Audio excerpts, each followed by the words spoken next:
Bonjour à tous, bienvenue dans Sika Market. C'est avec une joie particulière que nous vous retrouvons pour cette dernière émission de l'année. N'hésitez pas à partager, à liker et à commenter cette vidéo. Vos retours nous aident énormément. Nous vous invitons également à vous abonner à la chaîne Sika Finance TV en activant la cloche de notification. Au sommaire de cette émission, nous vous livrerons dans la première rubrique Allo Sika des astuces pour déterminer des sociétés porteuses en tant que débutants. Nous poursuivrons avec notre seconde rubrique Tour du marché, au cours de laquelle nous passerons en revue, bien entendu, les performances de la BRVM sur le mois de novembre avant d'aborder les perspectives pour le mois de décembre.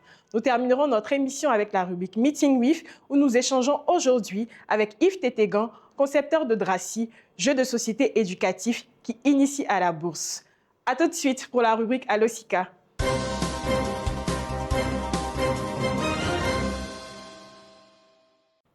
Pour notre rubrique Allo Sika, nous sommes aujourd'hui avec Ahmed Diallo, responsable recherche et analyse à Sika Finance. Ahmed, comment tu vas? Ça va très bien, Maëlle.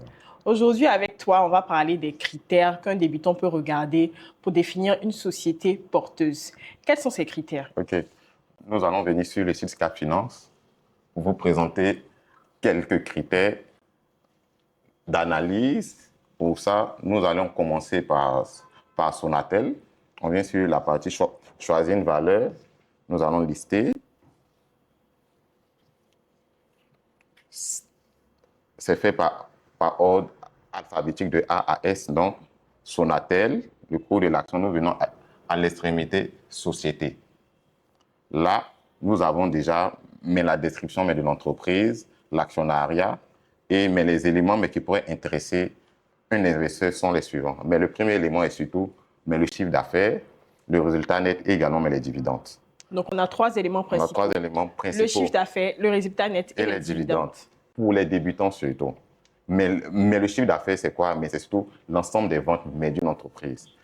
Lorsque nous jetons un coup d'œil concernant l'entreprise Sonatel, on se rend compte que le chiffre d'affaires est croissant, évolue. C'est-à-dire, de 2020 à 2024, on se rend compte que le chiffre d'affaires évolue quasiment à deux chiffres. Donc, en moyenne à deux chiffres, mais 10%, 9%, 11% également, 9,61%. Mais ça prouve que chaque année, l'entreprise Sonatel croît. Ensuite, nous allons regarder le résultat net. Mais fait beaucoup plus simple, c'est le bénéfice d'une entreprise. Donc là, on se rend compte également que le bénéfice de Sonatel croît également. Donc, de surtout 201 milliards en 2020, nous sommes passés à 393 milliards. Et pour terminer, nous avons les dividendes. Mais le marché de la BRM est surtout axé dividendes. Donc, le dividende, on rappelle que c'est la part du bénéfice qui est reversée à l'actionnaire. Effectivement. Donc là, on se rend compte que Sonatel fait partie des rares entreprises cotées, donc quasiment, mais le dividende augmente d'année en année. C'est ce qui est surtout un bon signal pour les dividendes et pour les investisseurs, autant pour moi. Ensuite, nous allons essayer de prendre un autre secteur qui est le secteur bancaire. Pour cela, nous allons jeter un regard, mais c'est surtout Ecobank Côte d'Ivoire. Ecobank Côte d'Ivoire, pareil, nous venons de la partie société. Et là, nous avons marqué le produit net bancaire. Mais le produit net bancaire est comparable au chiffre d'affaires pour les corporates. C'est la même analyse. Pour les banques, on va parler de produit net bancaire ou bien PNB pour dire produit net bancaire. Donc là, lorsque nous regardons également Ecobank Côte d'Ivoire, nous nous rendons compte également que le produit net bancaire évolue également à deux chiffres quasiment. Donc, de 86 milliards, nous sommes passés à 122 milliards de produits net bancaire. Ensuite, nous avons le bénéfice qui était à 30 milliards en 2020. En 2024, on se trouve à 57 milliards. C'est la preuve que l'entreprise a quasiment doublé son bénéfice ces 5 dernières années. Et pour finir, nous allons regarder le dividende. Le dividende qui était à 294 francs par action. En 2020, nous nous sommes retrouvés à 708 francs. Ce qui prouve que l'entreprise a quasiment multiplié par 3 son dividende. Ce qui traduit un excellent signal pour l'investisseur. C'est d'ailleurs pour ça, un petit bonus. On se rend compte que ces 5 dernières années, le cours de Ecobank a quasiment augmenté de 400%. Ça veut dire une personne qui avait mis 1 million, il se retrouvait avec 4 millions. patienter. Bien entendu, il ne s'agit pas de recommandations fermes, mais il s'agit surtout d'astuces qu'un investisseur qui débute à la bourse peut regarder lorsqu'il s'intéresse à certaines valeurs qui sont cotées. Très bien résumé. On poursuit avec la rubrique Tour du marché.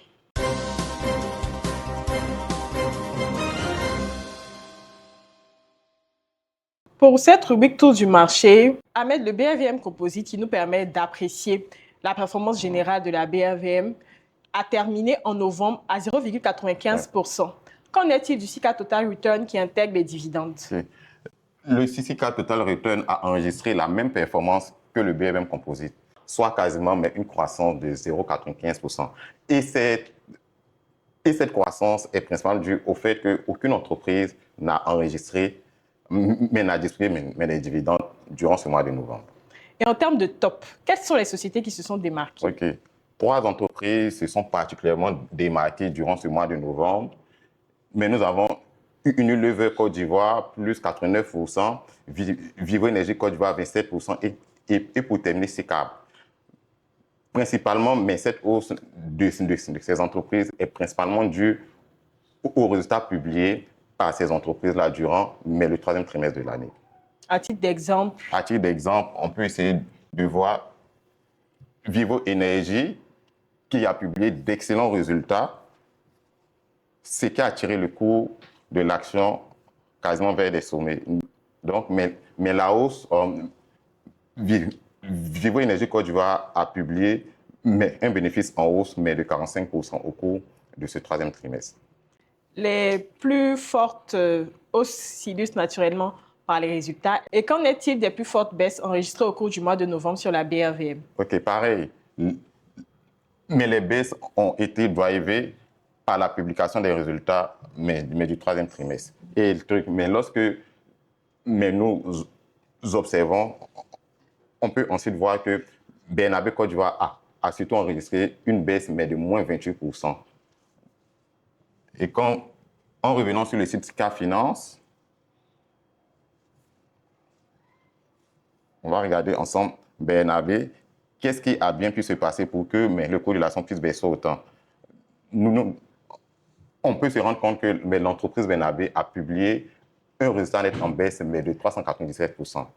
Ce qui a fait que le cours de l'action s'est considérablement effondré à la BRVM durant ce mois. Ahmed, on est en fin d'année et ce qui nous intéresse pour ce mois de décembre, c'est ce qui va se passer naturellement.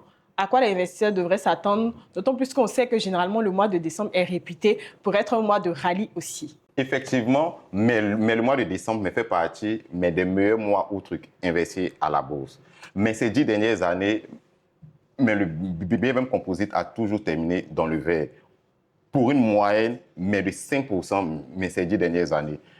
Et lorsque nous regardons la saisonnalité du marché, on se rend bel et bien compte que durant le mois de décembre, le marché est quasiment à ses cours les plus hauts. Donc, comme on peut le constater, le mois de décembre est généralement 100% haussier.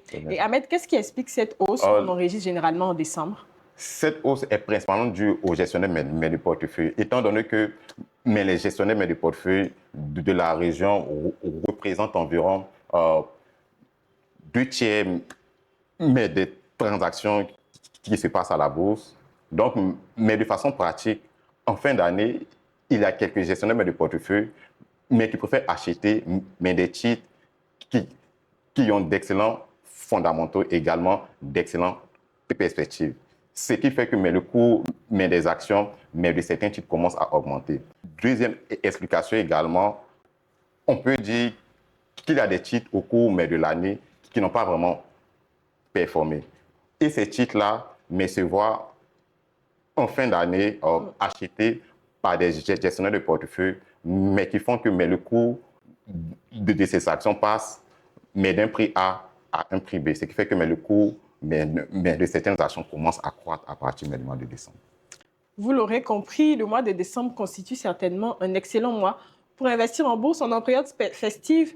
Ahmed, on pourrait offrir des actions ou bien des parts en fonds communs de placement en cette période comme cadeau, surtout que le mois de décembre vous réserve de très belles surprises. Excellente fin d'année, Ahmed. On se retrouve en 2026, certainement. Inch'Allah. On y va pour le Meeting with.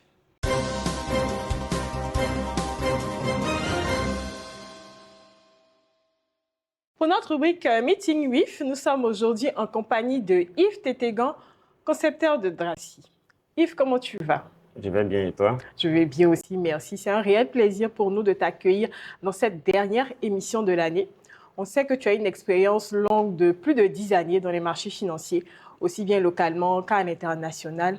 Comment évalues-tu aujourd'hui l'ensemble des actions déployées par les acteurs pour favoriser davantage l'investissement sur la Bourse régionale des valeurs mobilières? Merci Maïva. Donc j'ai un parcours assez large et varié pour avoir travaillé à l'international comme dans la sous-région, que ce soit en banque, en SGI, en fonds d'investissement, dans les services financiers. Parlant de services financiers, j'ai travaillé également à Bloomberg comme Daniel Agré. Numéro 1 mondial de l'information financière. Effectivement, et j'ai suivi ses pas jusqu'à travailler ici à Sika Finance avec lui. Et il faut savoir que la démocratisation de l'information financière progresse de plus en plus grâce au digital, grâce au numérique, grâce aux réseaux sociaux. Et ça en témoigne du Sika Market que tu présentes. Effectivement. Et il faut également saluer les acteurs du marché financier, donc que ce soit les SGI, les SGO, la BRVM, l'AMF, qui produisent de plus en plus de contenu accessible à tous. Et il est important de notifier aussi les médias spécialisés, donc Sika Finance, avec Daniel Agré et son équipe qui font un travail formidable, qui font vraiment un travail de fourmi pour permettre à toutes ces personnes-là qui les suivent de comprendre ces informations financières-là de façon compréhensible et vraiment accessible. Là, actuellement, on a pratiquement 200 000 comptes titres dans la sous-région. Pour une population à peu près de 145 millions d'habitants, ce qui correspond à peu près à un compte titre pour 1000 habitants. Ça reste un taux de pénétration assez faible. Assez faible. Et là, on voit que ça progresse quand même de plus en plus. Mais la vraie accélération va démarrer lorsque l'éducation financière commencera tôt. Et quand tu dis l'éducation financière commencera tôt, je voudrais savoir comment on peut commencer cette éducation financière parce que la finance est quand même réputée comme un secteur plutôt élitiste. Tout le monde n'est pas passionné de finance. Comment on peut rendre cela possible? Déjà, il faut préciser que l'éducation financière est essentielle. C'est essentiel pourquoi? Parce que ça va créer un cercle vertueux dans les ménages, donc les parents, les enfants, mais également dans l'économie du pays. Plus une personne sait comment gérer son argent, comment épargner, comment investir, plus cette personne-là aura une stabilité financière. Et cette stabilité financière-là va impacter la stabilité financière de l'économie du pays. Et donc, ces notions-là doivent être apprises le plus tôt possible pour qu'elles deviennent rapidement des réflexes. Et c'est pour ça que vous allez voir, donc Sika Invest Challenge déjà, qui permet déjà à ces étudiants-là de comprendre qu'est-ce que la bourse, qu'est-ce qu'une action, qu'est-ce qu'une obligation. Donc, on commence déjà tôt ici avec l'éducation, avec des personnes qui n'ont pas forcément des revenus. Mais on est sûr que si on apprend à un étudiant, par exemple, à gérer un portefeuille en bourse, lorsqu'il a son premier salaire, il aura le réflexe même d'épargner, d'envoyer une partie à la bourse. Effectivement. Donc là, il faut saluer aussi Sika Finance pour cette innovation-là. Et nous, avec Mewi Capital, on a conçu donc Dracy. Donc Dracy, c'est un jeu de société éducatif d'initiation à la bourse et à l'investissement dès 10 ans. Donc déjà, à partir de 10 ans, ces enfants-là, avec leurs parents, donc, peuvent comprendre ces notions de finance-là. Donc on introduit directement la finance dans les familles, dans les ménages. Donc les parents, que ce soit les parents, que ce soit les enfants, ils vont commencer à comprendre ces notions d'action, d'obligation, de dividendes. Et ils vont prendre tout cela là en s'amusant, ce qui est important. Donc effectivement, on va venir avec un apprentissage ludique pour un secteur plutôt élitiste et ça aide certainement à faciliter la compréhension. Effectivement. Où trouve-t-on Dracy? On est en période festive. Je suis sûre que beaucoup de nos followers se demanderont où trouver ce jeu qui va les aider à comprendre facilement la bourse. Donc, Dracy, déjà, Dracy est disponible. On peut avoir Dracy via nos réseaux sociaux, donc que ce soit TikTok, LinkedIn, Instagram, Facebook. Donc, en tapant juste Dracy. Vous tapez Dracy, D-R-A-2-S-Y. Et on est également disponible physiquement. Donc, on est disponible à Abidjan, dans la sous-région, au Bénin, au Sénégal, au Togo, au Burkina Faso. Dans des supermarchés physiques? Effectivement. Donc, à Abidjan, on est dans le réseau de Prosuma. On est également dans les réseaux de la Librairie de France. On est également disponible à Super U Zone 4, pour ne citer que ceux-là. Au Bénin, on est disponible à la librairie Sonaec et à la librairie Savoir d'Afrique. Donc, sur les pages, naturellement, on pourra avoir la liste de tous les points de vente de ce jeu de société. C'est bien beau, Yves, mais combien coûte Dracy? Dracy coûte 15 000 francs CFA. On est ravis de t'avoir accueilli pour cette émission. On espère que beaucoup de personnes se bousculeront pour cette fin d'année pour avoir leur jeu de société qui leur permettra de comprendre facilement la bourse. Merci. Sika Market referme ses portes pour aujourd'hui. Nous serons ravis de pouvoir vous retrouver pour de prochains épisodes en 2026. D'ici là, nous vous souhaitons d'excellentes fêtes de fin d'année et à très bientôt.